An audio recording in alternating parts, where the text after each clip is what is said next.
Hello and welcome to Bloke on the Range, and here we have the Martini, not Sniper from Battlefield 1 or whatever. No, it's not. It is a Swiss Jagdstutzer, a hunting adaptation of a Matchstutzer. This has had a cut down barrel and a scope rail welded on, and we've got a really classy Japanese Tasco 4-12 by 40 scope on it. Now, I've got it zeroed roughly enough, and I'm going to show you what it's like to shoot with. Now, this is basically a very, very similar action to what's on the Martini-Henry, but it came out of the match world, not the military world. So we've got these terrible, terrible curly scroll work thingies that it looks like it should be kind of ergonomic, but it really isn't. Now, the issue we've got here with this, and it is clear, you have to put a lot of finger on the trigger because of the position. You can't get back down the butt to take a sort of more modern hand position. So with a lot of finger on there, it is super heavy if it's not set, like even super heavy for me. And if you set the set trigger by pulling the rear trigger here, click, it now goes off. You can just rest your finger on it, but if you're not careful, it goes off. I hate set triggers. They terrify me, and this is no exception. It's predictable, but I grew up with shooting disciplines with 1.5 kilo triggers. I found that I basically need to use the set trigger. Now, this one has a relatively straight butt on it for a Martini-Stutzer. It's okay prone. It's really the sort of scroll work thing that's set up for standing, and what I'll do is I'll shoot it prone first off the bag, and then we'll stand up and see if it's any better. But no, this comes from a very, very, very funny idea about ergonomics from more than 100 years ago. Ammunition, we're using Top Shot, which is rebranded S&B. It's all right. I don't think it's worth. Chappie's over there and does have some GP11, but I've zeroed it with this. And actually, to be honest, today I want to shoot this the minimum possible. So let us. Whoop. Okay. So the scope does get in the way there. So whoever did this conversion, Swiss Babu, did put a cheek piece on, which helps a bit, sort of. So where are we? 53. Set the trigger. Now it is horrible. I'm going to aim for the middle and then touch it off.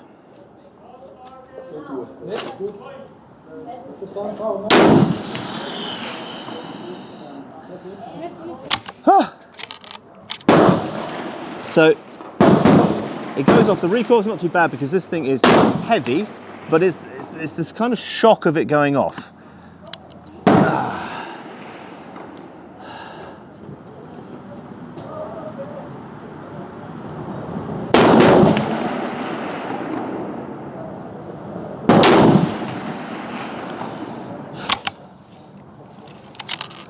Well, those two went right next to each other. Now, most of these that you find in Switzerland are chambered for the old 7.5 GP90 for the 1889 rifle. This one is actually chambered in GP11. Oh, it's terrifying. It's just so unpredictable.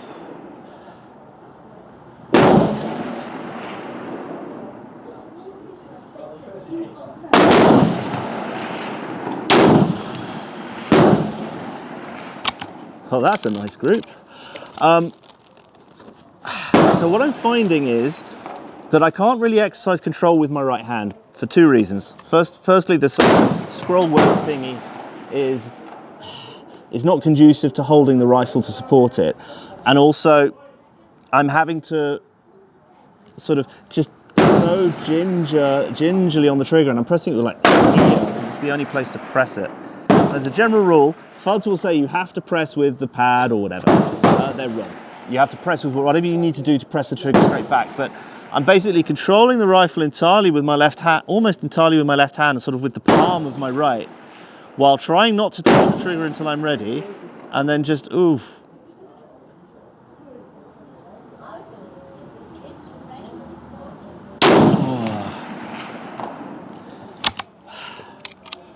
This is harder work than a modern trigger with a lot more weight on it. But those 4 shots have gone into a very small dispersion. This is not a free float, but the barrel is very, very, very heavy.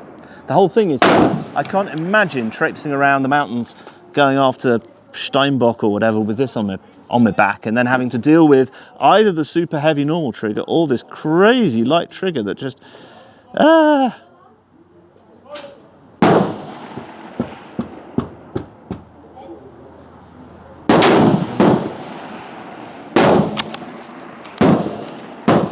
widen the group out a bit. Let's do 10. We like 10 rounds. Oof. Click.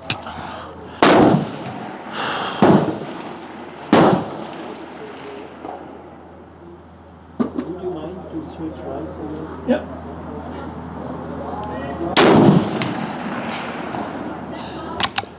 So what you can't do is your usual controlled take up the pressure and then squeeze until it goes off. I'm trying my hardest to do that, but it's so light.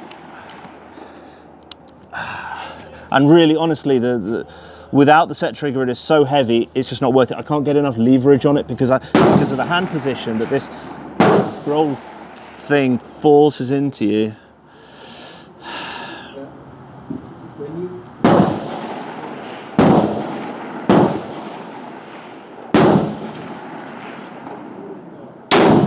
High right. Yep.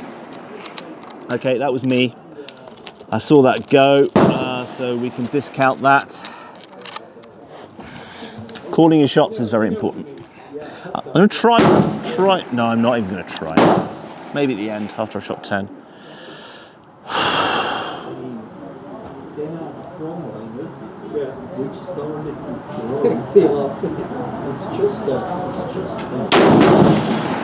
So crosshairs are right in the middle there. Yeah. 2 more.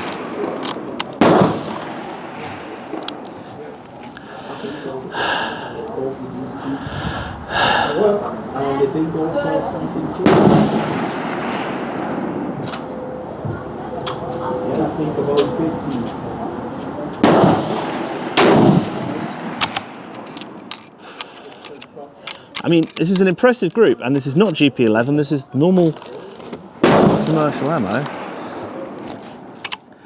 But as you can see, I'm taking ages on aim, far more than usual, because it's just hard work.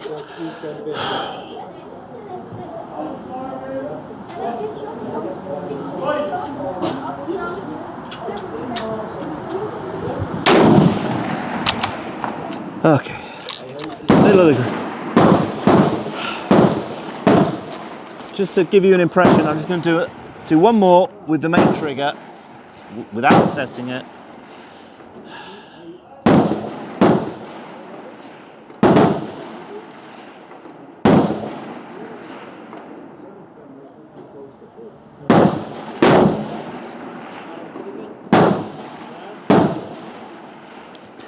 I mean, that's the point where I'm thinking, did I even cock it?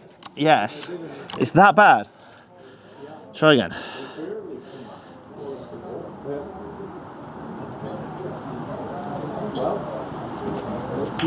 Yeah, that looked like it went in the middle. Yay! But that took a lot of effort. That is uncomfortable. Now, that is impressive accuracy.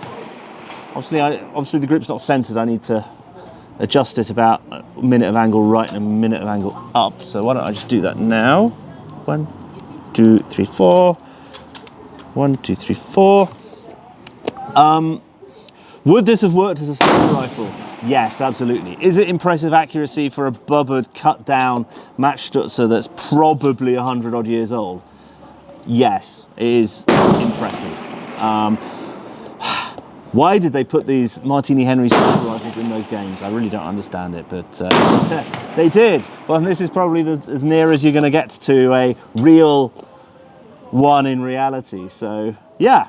Right, let's just do a couple of shots standing and see if the ergonomics are any better.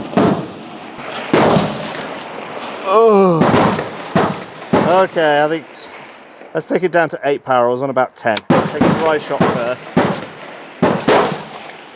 Oh.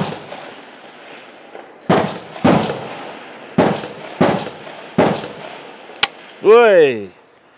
I mean, I know people did great shooting back in the day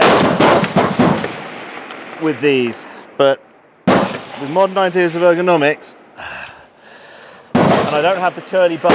This has a nice flat hunting butt, but I just want to stay away from that trigger.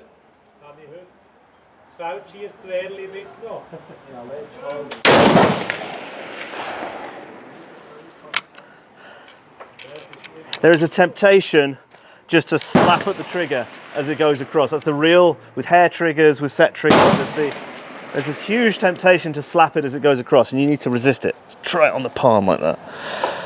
It's too heavy to hold out normally, so we've got to do these target stances.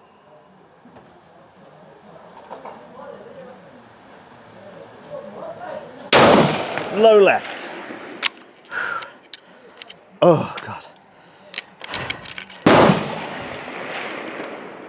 With the matches, people did exquisite shooting back in the day. But it's a different time. We have different ideas these days.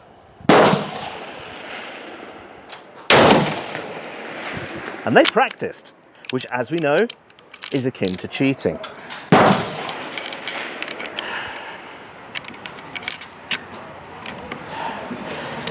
It's like the danger switch. Oh, God, I hate this.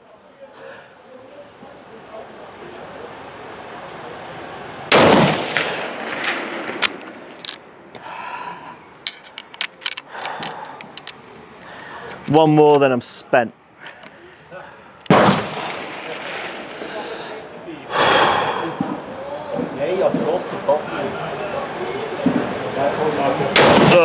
High right over his shoulder. I need to lie down.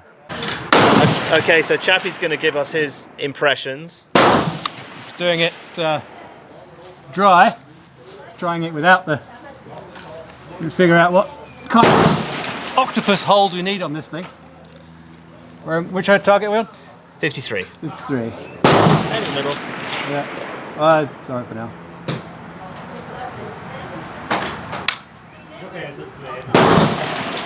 That's a normal trigger. Yeah. And the danger trigger. Danger trigger.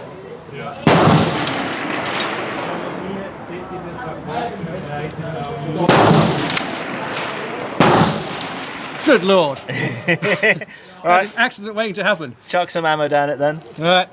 Where are we? You just moved it. That was it. Let me just turn that.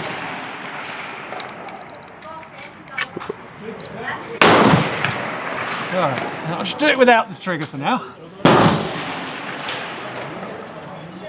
Yeah. What you mean by you have to get your finger in there somehow? Yep. We're way back, pressing against the front. Yep, that's what I was doing. That's safe. Yeah. It was like if I'm pressing against the front, it's safe. Yeah. I can't touch the trigger.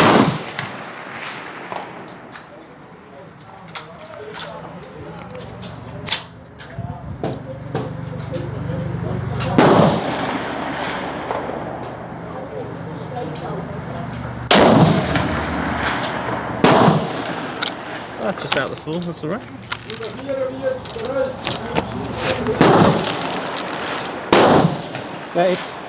The trigger is harder with a cartridge in it. Yes. Bizarre. It's the anticipation. Yeah. All right. Are you ready, Eddie? Keep it pressed hard against the front until you're ready. Yeah.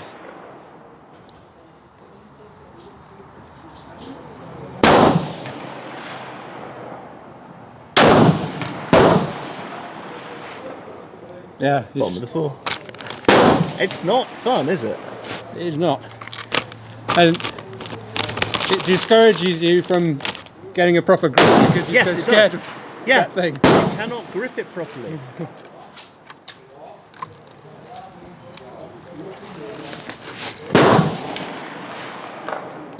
You just got your hand like sort of flying off in all, or sort of hanging off it in all directions. That's it.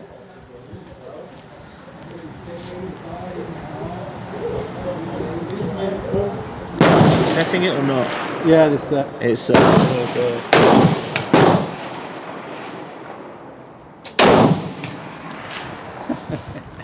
You just want to slap it, don't you? Well, effectively, you're just moving your hand. Yeah. There's no point in moving your trigger finger because. Let's do it once more without. You can't get a good enough purchase on it. Well, I mean, Yeah, it's like me, almost. Yeah, it do be like that. but aren't you supposed to put your pad on it so you can push back, right? Yes. Yeah, under all circumstances, you must use the first pad. Blah, blah, blah, blah. Yeah. Okay, FUD. All right.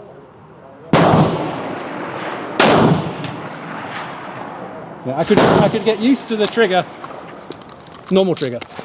Yeah. That second time felt shorter than the first one. So I mean, it's comfortable to shoot. I don't think so. I mean, oh, the recoil. Yeah. Yeah, it's fine. It's just. I'm sure standing it's horrible, but Yeah, pretty much. like this, it's all right. Which I guess. Well, they were shot standing, predominantly. Yeah. That's all right, but yeah, good toy.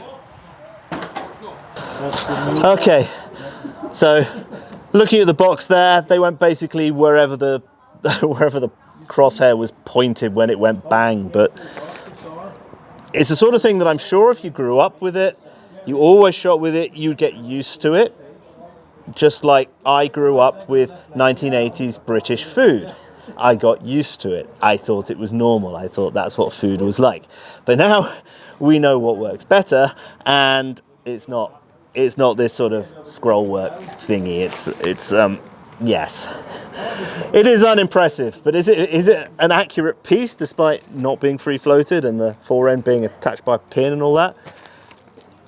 Yes, it is impressive. It is unpleasant to shoot. Do I regret buying it? No. I think this is slightly terrifying fun. So, anyway, if you've watched this far, thank you very much for watching. Thank you all to those who support us on Patreon or Utreon, renamed as Player now. All support gladly received. Thank you very much. It allows us to bring you exciting things like this. And yeah, if you feel like you'd like to support us, please feel free to do so. And see you again sometime. Bye.